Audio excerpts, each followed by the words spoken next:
கர்த்தருடைய பரிசுத்த நாமத்துக்கு மகிமை உண்டாவதாக. இன்றைய நம்பிக்கையின் விதைகளோடு உங்களை சந்திப்பதில் மகிழ்ச்சி அடைகிறோம். மத்தேயு 4ஆம் அதிகாரம் 1வது வசனம். அப்பொழுது இயேசு பிசாசினால் சோதிக்கப்படுவதற்கு ஆவியானவராலே வனாந்திரத்துக்கு கொண்டு போகப்பட்டார். பிரியமானவர்களே, ஆண்டவராகிய இயேசு இங்கே பரிசுத்த ஆவியினாலே வனாந்திரத்துக்கு அழைத்து செல்லப்பட்டார். அது எதற்காக என்று சொல்லப்படுகிறதுல பிசாசினாலே சோதிக்கப்படுவதற்கு என்று வேதம் சொல்லுகிறது. இங்கே அவர் சந்தித்த சோதனையானது, இங்கே இயேசு சந்தித்த சோதனை ஒரு சாதாரண சோதனை அல்ல.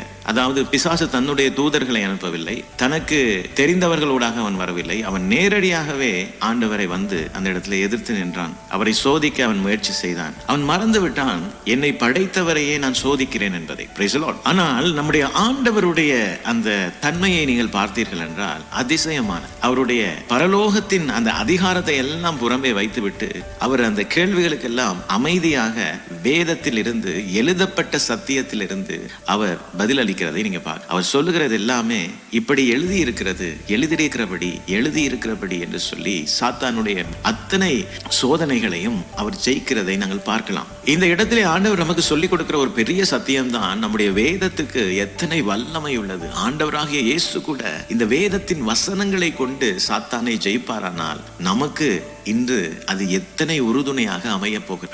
பிரியமானவர்களே, இன்று நமக்கு எதிர்கொள்ள வேண்டிய சூழ்நிலைகள், போராட்டங்கள் என்ன என்று நாங்கள் பார்ப்போமானால், நம்முடைய சோதனைகள் அதிகமாகவே தனிப்பட்ட ரீதியாக குடும்பங்களுக்கு எதிராக, பிள்ளைகளுக்கு எதிராக, வேலை ஸ்தலங்களுக்கு எதிராக, சமுதாயத்துக்கு எதிராக, தேசத்துக்கு எதிராக வருகிறது. இந்த இடத்துல ஆண்டவர் இடத்துல இருந்து நாங்கள் கற்றுக்கொள்ளக்கூடிய ஒரு ஆச்சரியமான ஒரு பாடம் தான், கர்த்தருடைய வேதத்தை கொண்டு சாத்தானுடைய சகல தந்திரங்களை நாங்கள் ஜெயிக்கலாம்.